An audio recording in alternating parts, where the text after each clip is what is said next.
Jawed, je suis pêcheur, artisan pêcheur depuis l'âge de mes 20 ans, j'ai 45 ans.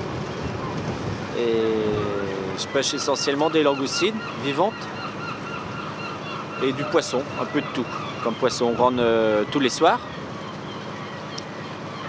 Et donc les produits sont débarqués vivants, et puis les marailleurs les achètent, ils sont distribués sur les régions de France. Mon père était pêcheur, puis il faisait 15 jours de mer, 10 jours, donc je ne l'ai pas vu beaucoup. Alors je dis, bon, moi je ne vais pas faire non plus ça, comme ça mes enfants me verront tous les jours ou tous les 2 jours. C'est ça mon choix. Mais autrement, le métier au large est bien aussi, hein, mais c'est pour être plus dans la vie de famille, quoi. Je suis à mon 2e navire. Celui-ci, il a 7 ans. C'est un bateau en bois, construit dans un chantier ENAF, qui fait que du bois. Pourquoi le bois? Parce que dans le temps, ça se conserve mieux que l'acier. Sur des petites unités, c'est plus intéressant. Et moi, j'ai un bateau de 12 mètres, on est simplement à 2. Certains sont à 3, mais nous, on est simplement à 2. Donc, il y a moins de bateaux, mais il y a moins d'effectifs aussi. Nous étions une petite quarantaine et maintenant, on est une quinzaine. Alors, au fur et à mesure, les bateaux diminuent.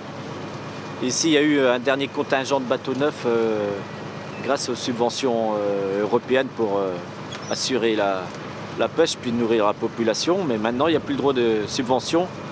Alors, le prix élevé des navires fait que, inévitablement, dans 10 ans ou voire 15 ans, personne ne pourra s'en acquérir de navires. Comme il y a moins de pêche aussi maintenant, les ports essayent de se diversifier en faisant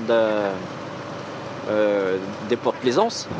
Alors nous avons un cas grave, très grave, qui concerne le port de Loctudy et de l'Esconil, car ils draguent les boues, les vases des ports, et puis au lieu de les mettre à terre, ils ont amadoué les pêcheurs pour dire oui, c'est de la vase qui va se dissoudre au fond de l'eau et puis vous ne serez pas embêtés.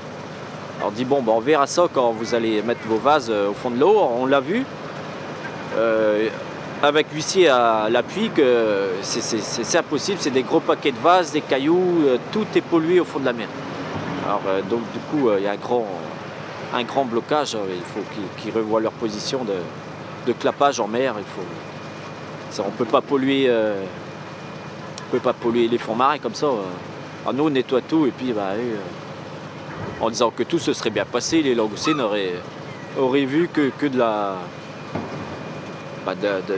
la vase en résidu, alors que c'est tout à fait le sens contraire. Ce sont de gros paquets de vases qui nous empêchent de passer, qui asphyxient les langoustines, qui les recouvrent et puis qui les tuent.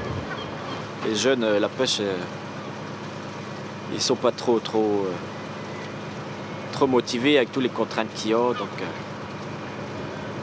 il y aura certainement de la relève, mais en grande quantité, non, je pense pas. Mais ce sera les gros bateaux qui prendront le relais. Mais en artisan pur, ça va venir vraiment difficile.